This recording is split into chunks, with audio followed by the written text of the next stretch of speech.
And good morning, everybody on the Blind Press YouTube and Twitch channels. Yes, we are multi-streaming, folks, on StreamYard here today. And we are on the 537th coffee stream. I can't believe I'm saying that. Is this the first time you've streamed on Twitch? Second. This is the second multi-stream. I multi-streamed the coffee stream on Monday. So this is our second foray into multi-streaming.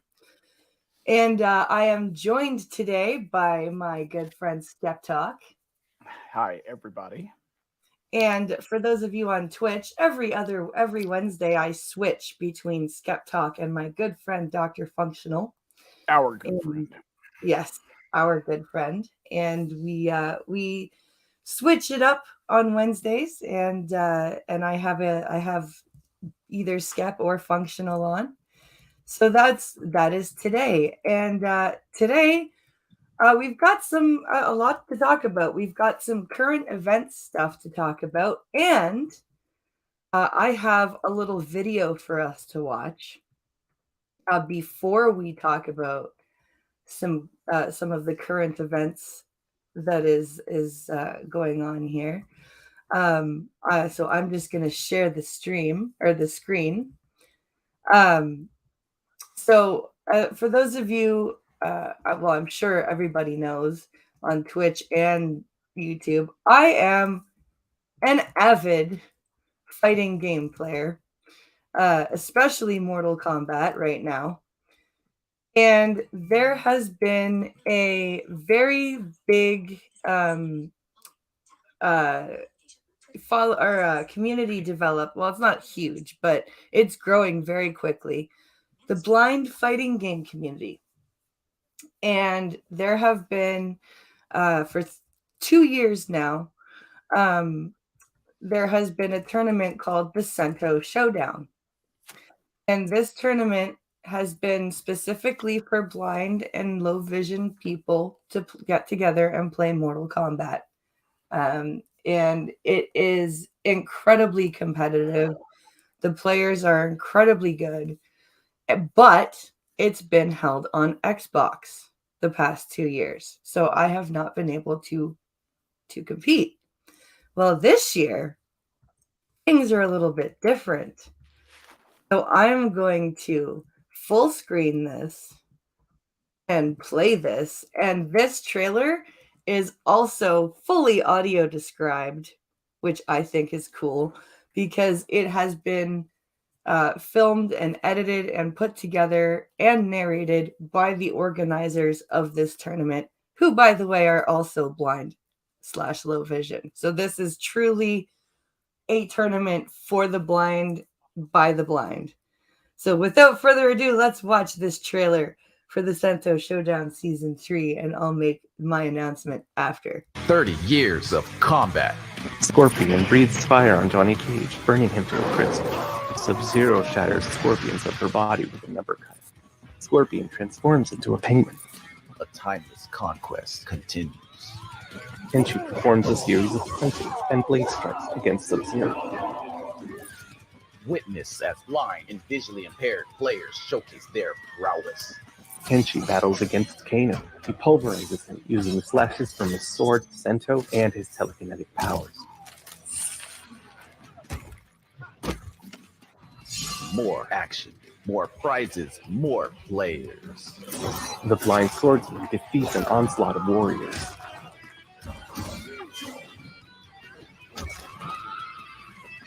You heard that right. There is actually a blind Kenshi uses telekinesis to levitate Raiden. Sento spins like a propeller nearby. Cut to black.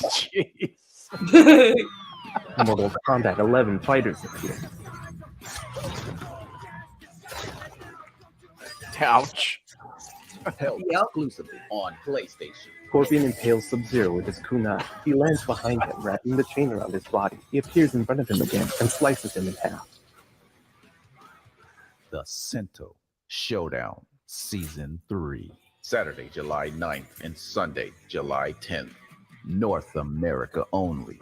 They're limitless.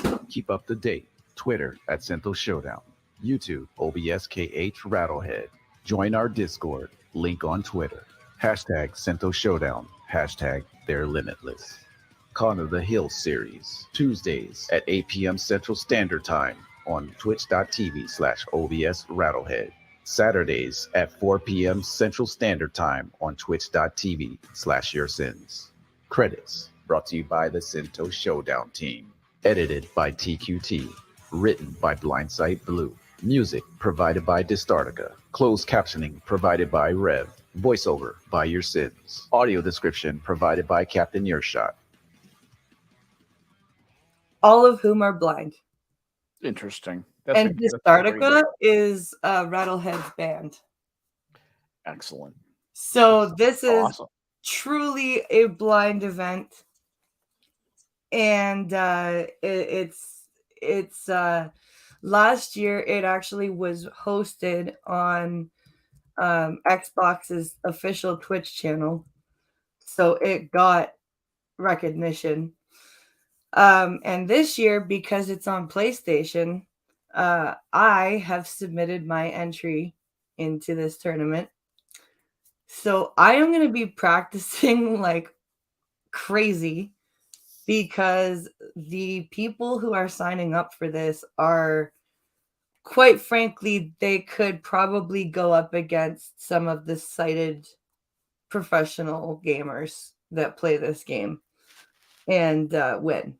So I need to get my practice on and level up my game. So I think that's wonderful. I Yeah. think that's amazing that something like that even exists. yeah, it's That's great. Absolutely. It's so great. Breaks down the barriers. Makes me so happy. So why, when you can have some sparkling advance like that? So that stuff really is amazing. Blind press. How can you do that in the same world where your prime minister just outlawed handguns? I don't know. Explain that to me. What I- the fuck is he thinking? He's not. That's the problem. Where's He's this not- coming from? Is he doing any of this? Freeze on them because he's retarded. Well, Well, no, careful. Because of you guys. remember, I'm also on Twitch. Yeah, Don't say don't want to get her thrown off Twitch. You can't say the R word. I'm on Twitch too. That's right. That's right. Let's just say but- that he's got plenty of chromosomes. Plenty of them. Yes, more than the base pairs that he needs, I would Maybe say. even more than he needs. Runkle just will have a video out, or does have a video out. He did the live stream Oh yeah. and he explains all of that. Is it a live stream or is there an actual Check it video? out. We'll do a video on it later. Okay. But yeah, this is truly a reactionary virtue signal. That, like, quite frankly, we don't even need to be doing, because we are not the United States of America. Yes, we do have gun violence here. No, the majority of it is not committed by legal firearms.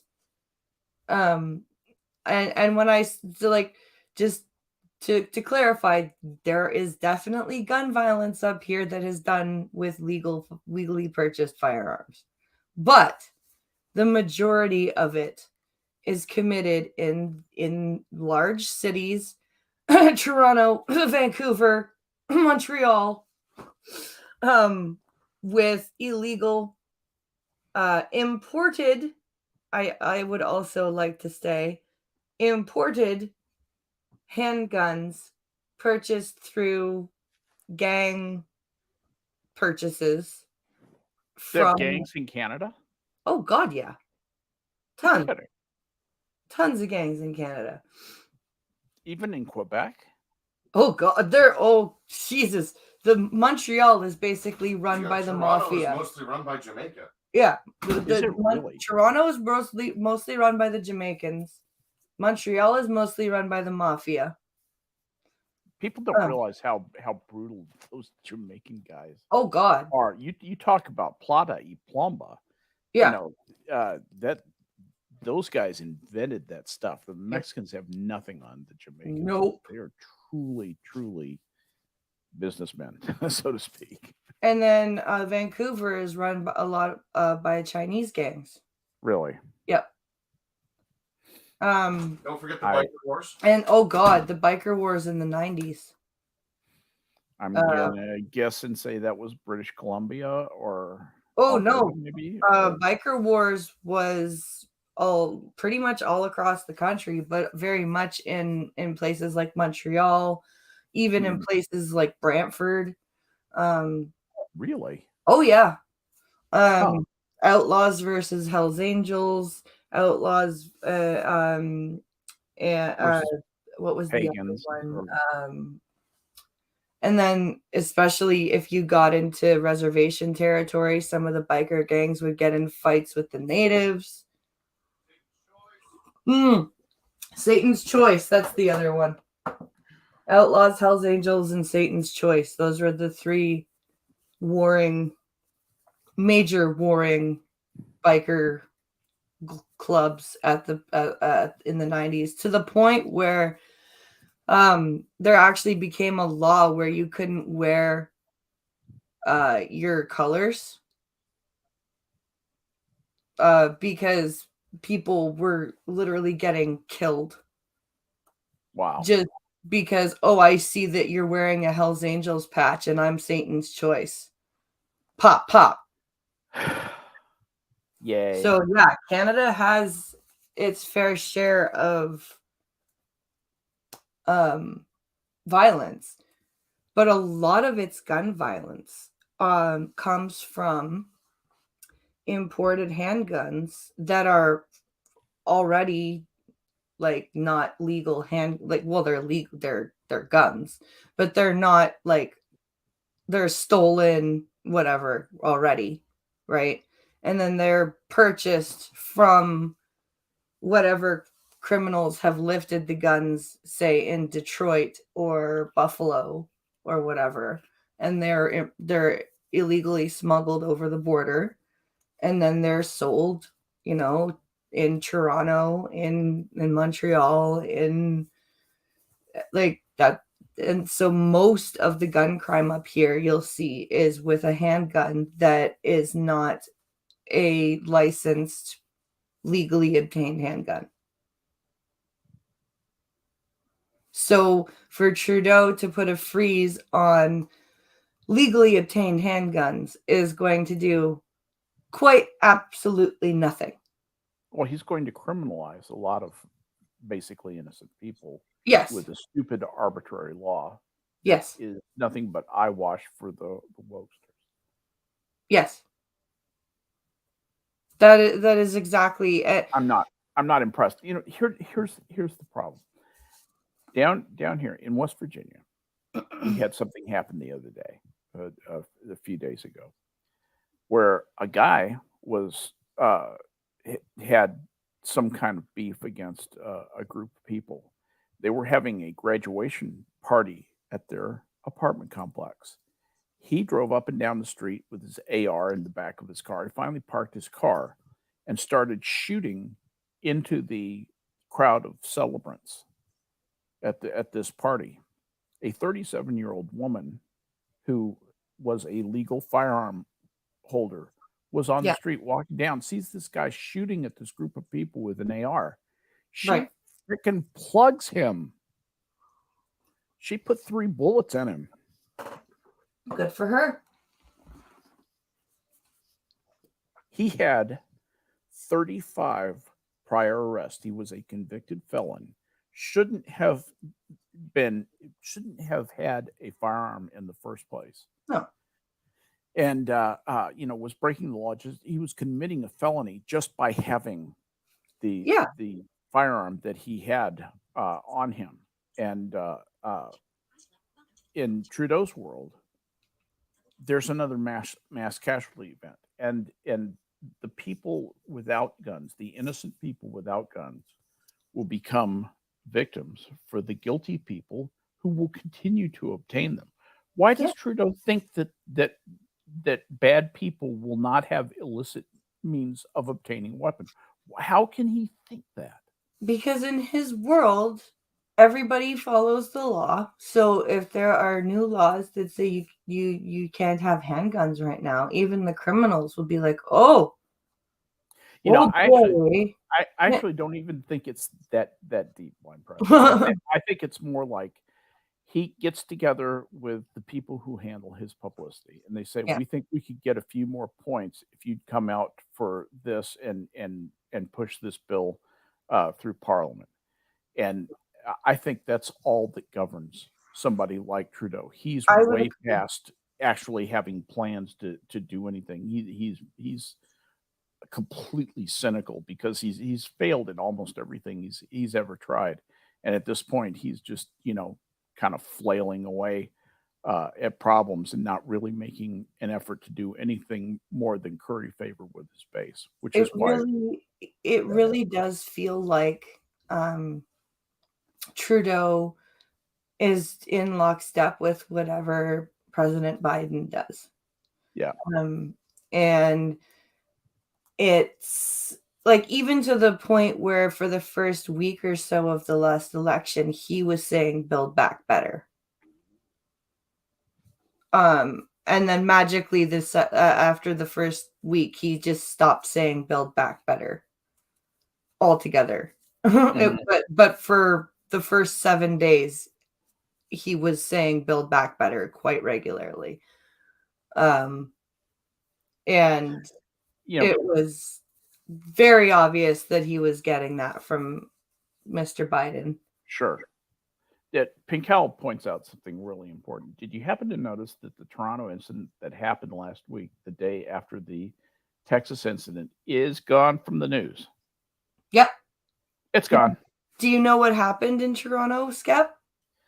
Let's see. Pinkel says suspect approach was in the area of a school with a rifle in Toronto and got plugged by the police. Wasn't he acting really strangely? Yep. And they just said, we didn't have a good read on what this guy was going to do, and he might suddenly start firing at the school, Yep. so we took him out. Yep.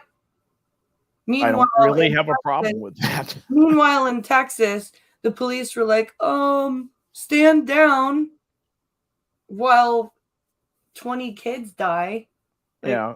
I mean, I've looked pretty closely at what happened in Uvalde, and apparently the police were milling around for 5 or 10 minutes once while the gunman was killing children, and they thought that the killing was over and that he was by himself in a classroom. I don't know why they would think that. They had no evidence to think that, but that's what the chief of police did. Then what happens is the tactical team from Border Patrol gets in and says, "Let's take this guy out." Yeah. The local police say, "No, you're good. We're on the scene, Commander. You guys just stand down, back off." And that was when they took the matter into their own hands and formed their own tactical plan and went in without backup from the local police. Good for them. Because had they not done that, who knows how many more people would have lost their lives that day. Well, he would have probably just gone around and shot the ones who survived. Till he was out of ammo, basically. And he had a lot. Yeah. Like, he had a backpack full. Oh, he could have just created all kinds of mayhem if they dragged that out. That guy those TAC guys who came in and they did what a police operation is like to do. An officer of the law goes. This is what I mean when I don't like people who just blindly follow orders. Yeah. Because in situations like this, you need somebody who's like, that is a stupid order. Yeah, I'm not doing that. You're not going to get the greatest cops in Uvalde, Texas. That is, I love my state. There are some unattractive areas to live in, and Uvalde is in the center of that area. It just is. It's hot. It's nasty. It's snakes and scorpions, and yay. That doesn't sound like fun. And Mexico's right there, so plenty of drugs. Yeah, it's a big illegal immigrant town. It's a big drug town. It's got like 16,000 people in it, and you are not going to get the top cops in the country taking management positions down there. But I mean, like, come on. There are kids being unalived like fish in a barrel, and your response is, oh, let's just hang out here for a bit. Yeah. We couldn't get in the classroom. What you mean you couldn't break a window? You didn't even try, dude. Right. Yeah, exactly. I told him, didn't even try. You have to have this sense of urgency. Yeah. That says we're going to get to those kids, even, and you have to have a leader, some guy who says we're going to get to those kids, even if I get shot, and I will lead the group. Yeah. And Uvalde seemed to not have that on their police force. When the TAC team got in from Border Patrol, they had some people like that. Yeah. Thankfully. Jesus. And I mean, as I said before, like, if it hadn't been for them, that would have been such a worse day. Oh, yeah. And I mean, it was bad enough to have that many kids lose their lives. But I mean, unfortunately, though, that's the way we're going. And as long as government is disconnected, I really think a lot of this goes back to the idea that the elites live in their ivory towers and they're protected, and they think they know how the rest of the country lives, what their concerns are. And they really don't. They truly don't have any idea how people live, what people think. They don't understand. Here's another thing the elites don't understand. They don't understand the day-to-day concerns of voters either in Canada or in the United States. Most people just want their day to be easier.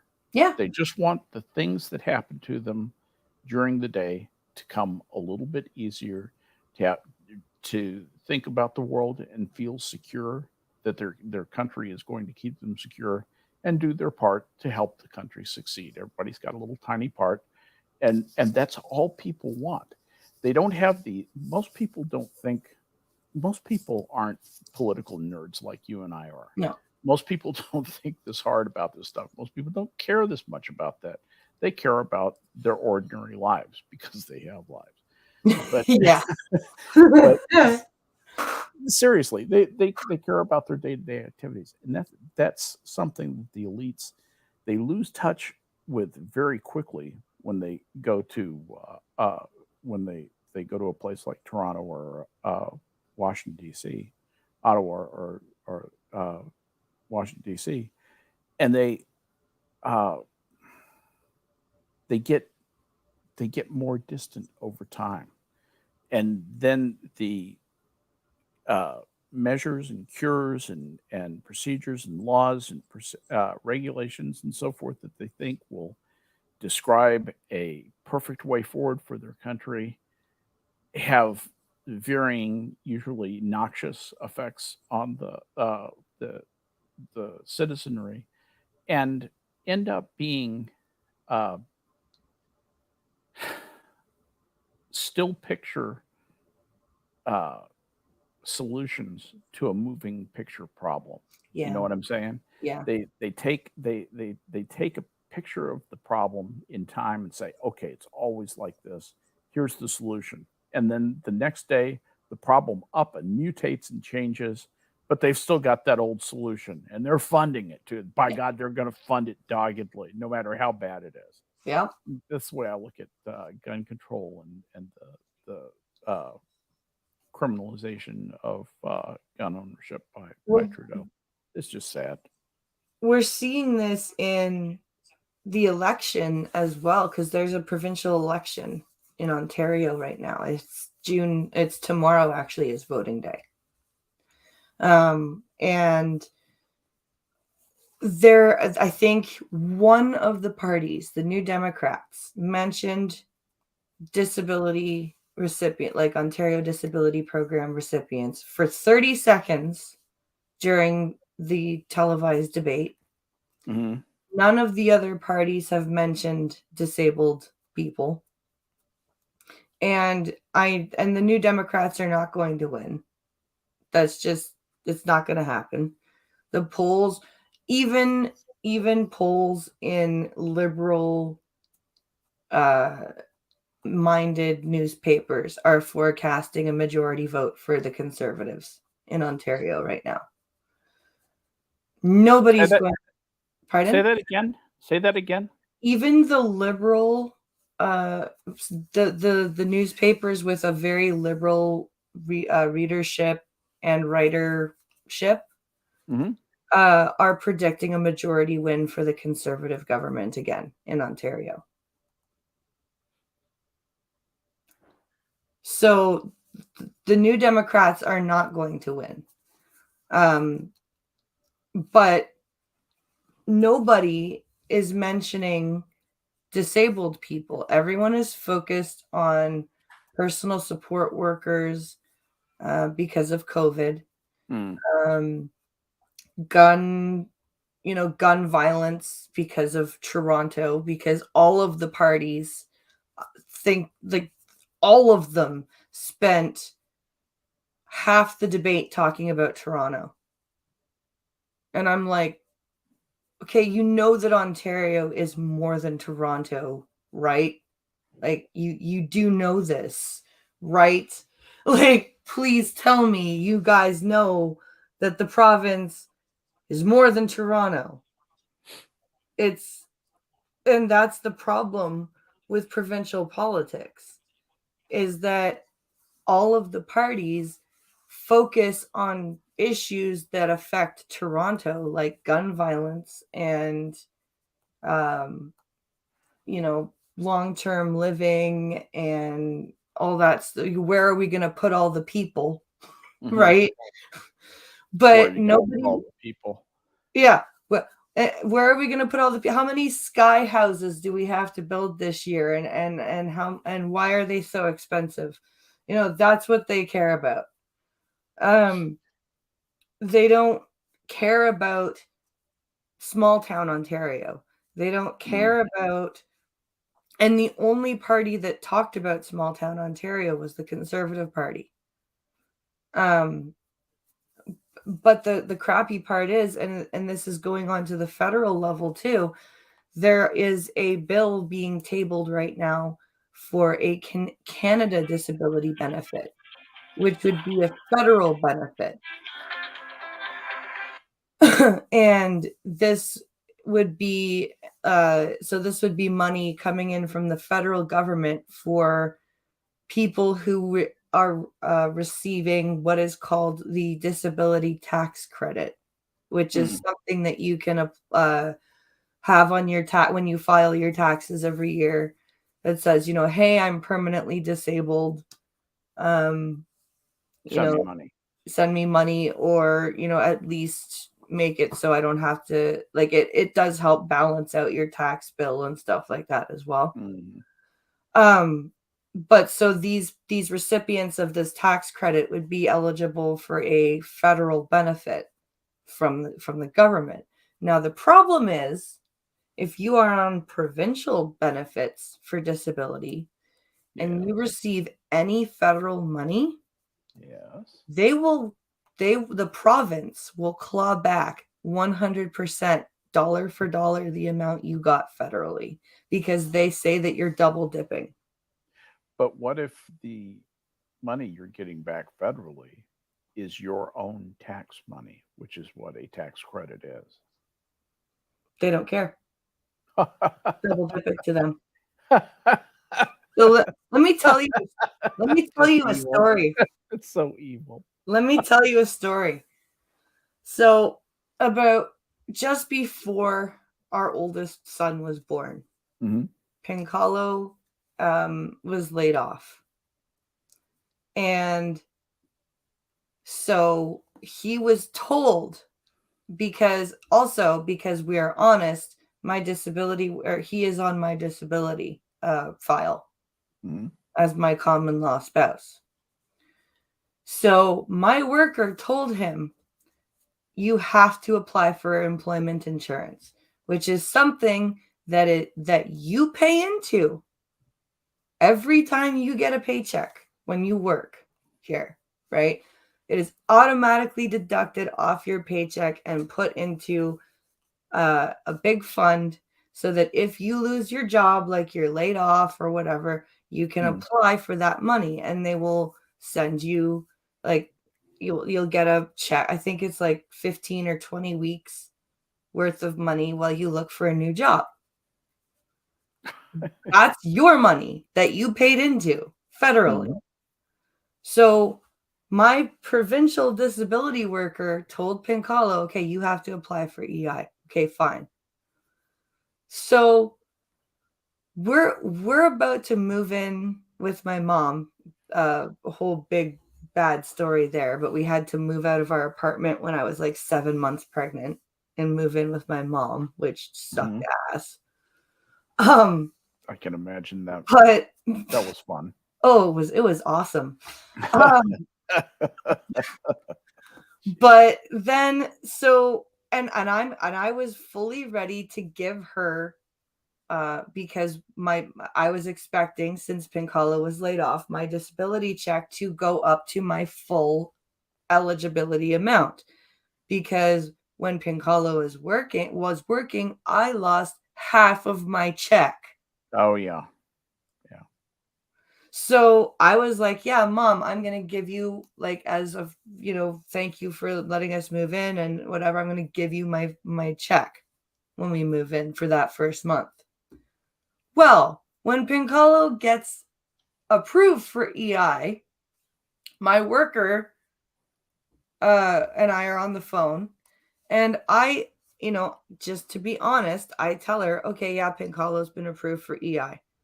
Oh, well, now that he's on EI, we're going to have to stop your disability payments because he's receiving federal assistance, and, we deduct dollar for dollar, and that's just happens to be the amount of money you're getting every month.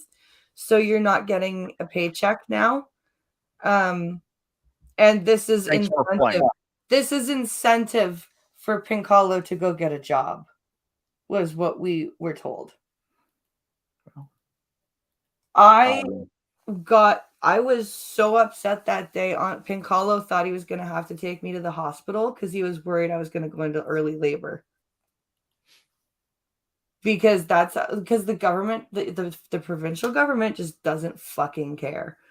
So when I that's the kind of thing people care about. What you ran into is what I'm talking about. Things that make their daily lives a little easier. Yeah. So when the federal Minister for Disabilities and Inclusion and Employment Services tweeted out this morning that this bill is being tabled, I quote tweeted her and I said, strangely, I have not seen anything anywhere about you working with provinces to stop the clawback of federal assistance. So this benefit is really like nothing. It's going to cancel it out, and it's not going to help. And also, the best part was she posted a picture with that tweet, and being the Minister for Disabilities did not provide alt text to describe the picture. Of course not. No. Not. Disabled people don't need to know about that stuff because we're taking good care of them anyway. Yeah. They can't really live their own lives. They can't be responsible. You know how they are. It's so fucking frustrating. Oh, of course it is. Of course it is. Infuriating. The pansification of a populace, by a government that all the while it's screwing up your lives and ruining them in many cases.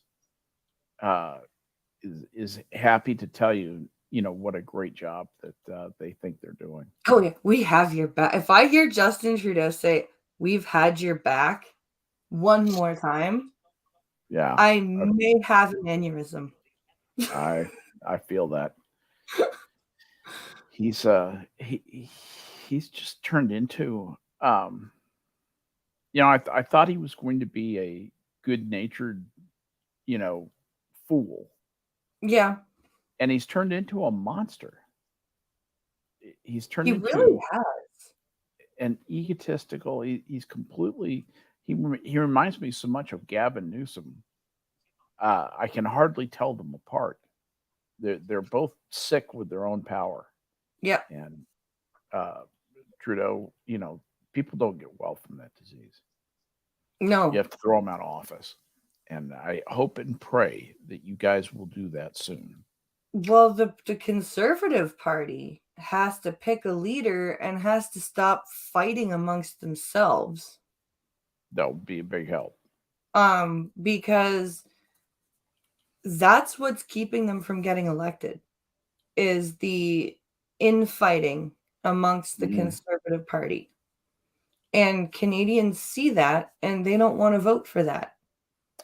Who could step up? Who needs to step up? Who do they need as a leader? What I would like to see right now is I would like to see, now that I've watched the candidates in debate, I would like to see Mr. Poilievre take the leadership, and I would like to have him take the gentleman named Roman Baber under his wing.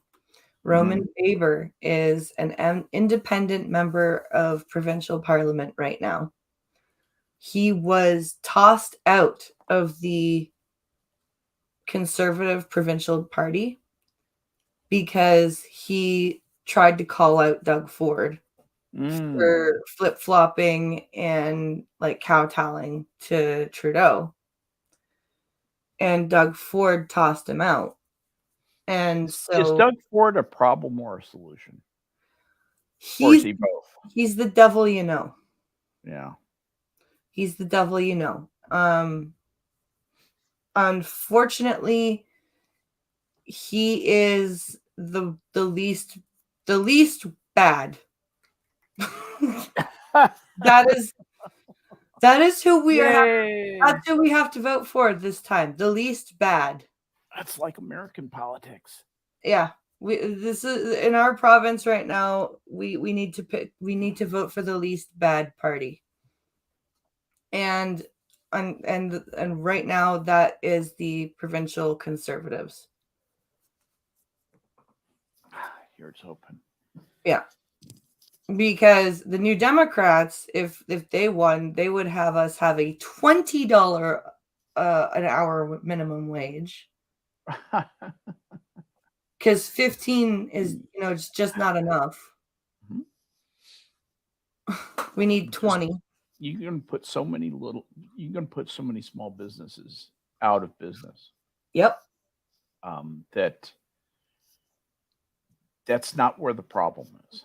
Well, and that is not where the problem is. The thing is that people have forgotten that an entry-level job is supposed to be that entry level. It's not supposed to be where you stay. What do you think they're going to do the minute after they pump the minimum wage to $20 an hour? Oh, it's not going to happen because the NDP is not going to win. But I mean, if they did win, what do you think that they would do? Oh, they would. When things didn't get better, when things got worse, what do you think they'd do? They would beg the federal government for more money. Right.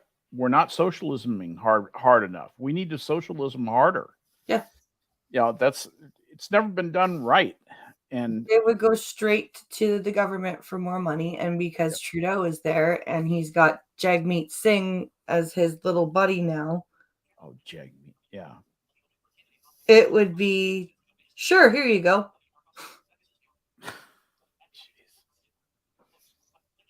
Especially since you're the NDP, you'll do whatever we want. right? Like For now. Ford had to be bullied into the lockdowns and the vaccine mandatory stuff, because I guarantee you, because he was hard against it. And then Trudeau made all of his calls to all the provinces to make sure that they were enforcing everything. Mm-hmm. And magically, the next day, Ford was like, vaccine mandates, lockdowns. So everybody with half a brain knows that Trudeau called him and was like, would you like your equalization payment this quarter? Wow. Because you're not going to get it unless you play ball. So this was naked Oh, for sure. blackmail, basically. For sure. Lovely. How lovely. I don't know. Our biggest problem is when Doug Ford was started scrapping the registration fee.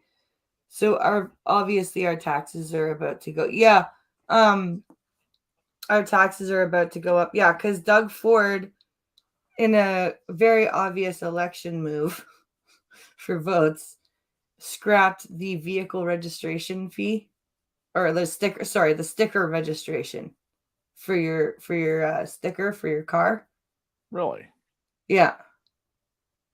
And he sent out like rebate checks to everybody for their stickers for last year. Is it expensive to register your car in Canada? Yeah, it can be. It depends How much on it depends on your it depends on your province? insurance, depends on the province, it depends on I think your age as well. I'm pretty sure when you're younger, I think it's a bit more expensive. And also if you have any like unpaid toll, like provincial Oh my God. road rules or anything like that. Yeah, I'm looking at this cost of registration renewal, passenger vehicles, automobiles, or other. We see a list of charges: $64 for insurance, $4.90 just called charge. Mm-hmm. Vehicle registration, $125. Contribution to public transit is either $30 or $75. It is mandatory. Mm-hmm. And oh my God, yeah, it's like $250 minimum to register your vehicle every year. Which you must do on or before your birthday. Happy birthday! Happy birthday. No presents for you. $250. You get to keep your car. That's your birthday present. Happy birthday. Happy birthday. Yeah. Yeah. You just bought yourself a 200. You know, it cost me $32 to register my little RAV4 in Texas once a year. $32. How much? $32. 32. That is awesome. We think that's high. We remember the days of $12 and $14 registration. Dude, $32? That's amazing. That's it. It'll actually be less this year. That's the other thing, is your vehicle gets older, it goes, the number goes down. Oh yeah, that's the other thing. You have to make sure your vehicle is certified and e-tested as well. We actually have to do that too, though. We have to have safety inspection and pollution inspection. It's got to pass the inspection, or you can't. Right. Yeah. So, Canada is becoming a very unfriendly place if you're not in a leading government.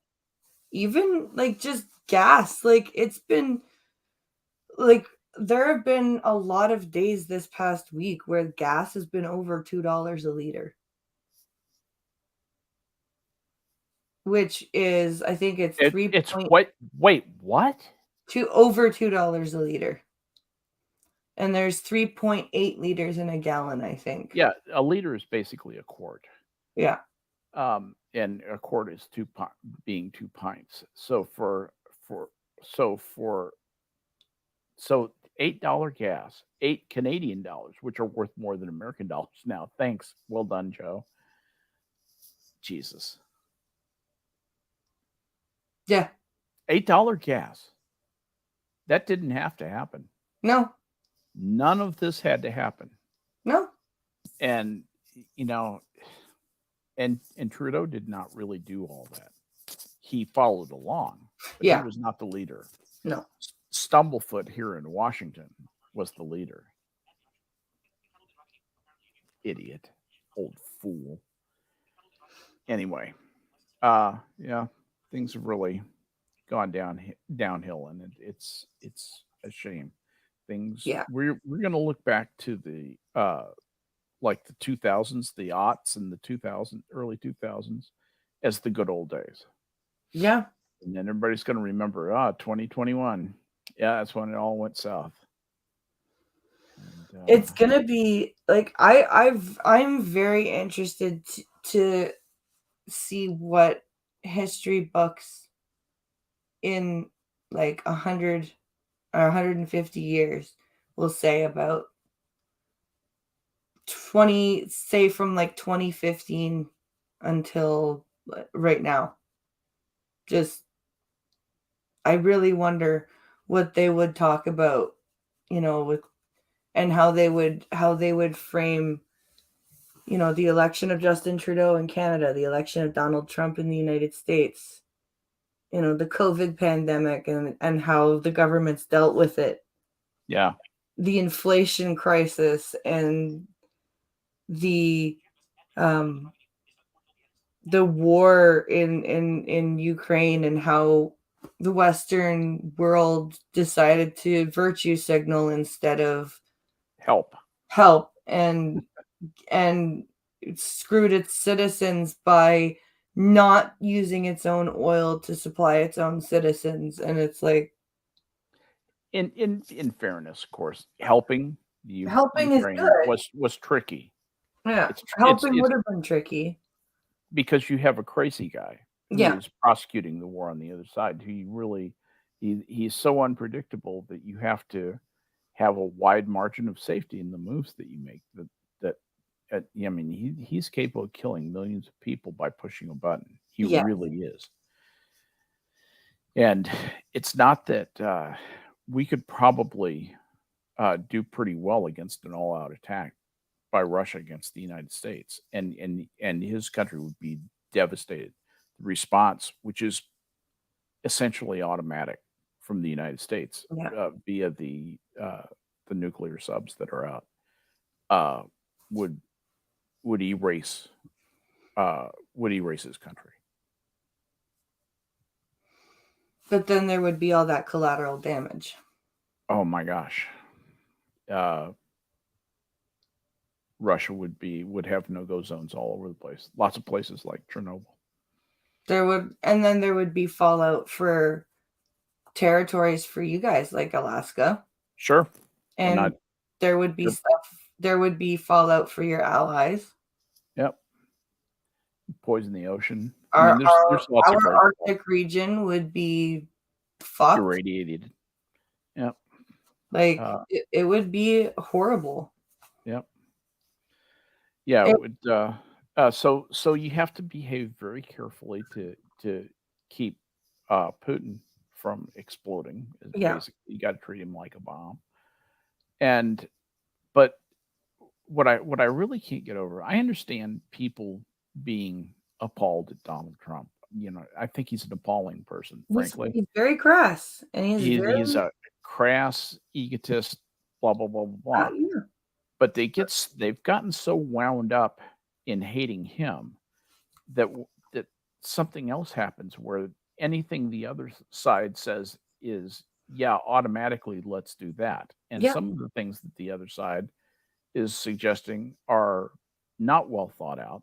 They're extreme, and they violate the tenets of good sense.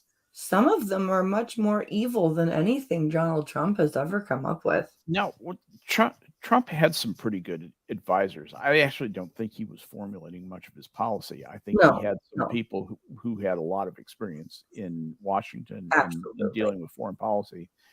and that showed. Biden has a bunch of party apparatchiks, much more similar to the way George Bush was when he was in Mhm. office, when he had Republican apparatchiks telling him what to do. And Biden essentially has no mind of his own. He's a completely reactive president. He may think he has an agenda. Hey, let's check on that. Typical. he thinks he's got his hand on the pulse, but in reality, it's just a cat licking his hand, and Yeah. he can't tell the difference. I mean, he's being stroked. He's being told what he needs to be told. He's being completely manipulated and run, basically, probably by a group of people who get together and decide. Basically, these unelected people decide what foreign policy will be. Yeah. And it's and scary. what domestic policy will be too. We're in a very we are in a very scary time right now We because are. You're right. but at least the good thing is, and we have a leg up on countries like China, like the USSR, well, former USSR, like Romania and stuff like that, because we are not already a communist country. So we have the ability to sit here and do what we're doing and talk about it.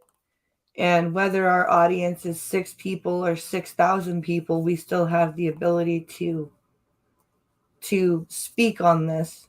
That's right. And leave a permanent record. Yeah, and leave a permanent record and reach people. And like I said, regardless of whether it's 6 or 6,000, you've reached somebody. Yeah. And that is still a better position to be in than to be in a country where you can't talk about it. To be in a place where you can't go, hey, we're going down the wrong path. Yeah. And where you could be on a stream like this and somebody shows up at your door, boom, boom, boom, open up in there. We know you're broadcasting. We know who you are. Yeah. And unfortunately, I think you guys are closer to that than we are. You are closer to having your free speech suppressed than we are. Yes, with some of these bills that are coming out. They're trimming it around the edges right now. Yeah, that's why I'm really hoping that Mr. Polyev gets the leadership and really pushes, because he's really focused, and that he has the Mr. Baber, Roman Baber with him, because he's really focusing on these freedom of speech issues. And is Polyev a strong enough personality to lead? Yes. Okay. I think so. Can't just make up my mind about him. Roman Baber is he's young and he's got a lot to learn, but he could also be strong. He just needs somebody to take him under his wing. And Roman, head on straight. Yeah, it is. And Roman Baber has an extra perspective because he is actually from the former Soviet Union. He immigrated here at 15. So he and a lot of his talking points are along the freedom of speech issue. He's saying, look, I've seen this firsthand. I was going to say, he's seen the triumph of socialism. We do not want to go there. Right? Like, he's like, we do not want to go there. I've been there. We don't want to be there. So, but if we can get those two working together in some sort of shadow cabinet, and if we can get a conservative government in 2025, and have Roman Baber in the cabinet somewhere, maybe as a foreign affairs minister or a domestic policy minister or something like that. Just get him some experience, because he's very passionate and he's very knowledgeable. He's just an up and comer. He just needs that help from somebody who's had more experience and who has a bit more of a following. Here's hoping. Yeah. Something has somebody's got to step up and say, okay, we know what the right thing to do is. We know what the healthy path is for the country. Let's start making that happen. Let's start making that a reality. And until somebody steps up there, with clear-eyed and not confused about what happens and why it happens, it's going to be a shit show. I'm afraid. Yeah, it And is. it's a shit show right now. It's what's happening is terrible. And Dancing Boy I didn't think it was possible for me to be less impressed with him over time, but it's happened. He's accomplished that. I have no respect for Prime Minister Castro at all. I mean, Trudeau at all. She was there. I'm just saying. Yep. Yep. And She if you certainly look was. at him, if you look at the facial features, look at pictures, when you look at them side by side, I'm sorry, the resemblance is. Now, what would be interesting is if Castro spoke with all of the little things like this and because if he spoke like that, because Trudeau Sr. didn't speak like that. No. That's the other thing is there are a ton of mannerisms that his putative son did not inherit from his father, from his putative father. I actually think there might be some truth to the Castro thing. I honestly believe that may have happened. I wouldn't. Margaret was quite the swinger. Yeah. And she loved to party. She liked that lifestyle. Yeah. What do you do with the babies? Well, we have talked your guys' ear off. You've wasted another hour of your life listening to Blind Press and me prattle on about how bad things are. Don't go off and shoot yourselves. It's going to be okay. We promise. We do promise. To bring it back to happiness, I will be on Twitch tomorrow, just Twitch tomorrow morning, practicing for the Sento Showdown, which again is July 9th and 10th. Now, this is Mortal Kombat, right? Yes. It's one of the electric games. One of those electric games, yeah. Newfangled electric games. I've seen them. And so I'll be there tomorrow, probably at about 9:30ish. And of course a coffee stream on Friday and Star Trek stream on Saturday. I'm trying to come up with a good topic for us to do. I'll see if I can spin up something and send it. I was also thinking maybe we could take a look at because we've been meaning to, and it's on YouTube. The Star Trek Continues, that fan series that was made. It probably better than. Well, no, I'm not. But you know what I was going to say. Yeah, I still watch it because I can't hate what I don't see, and I can't stop because part of it is still like I said, it has the capacity to be very Trek. It's got Star Trek in the name. It does. It's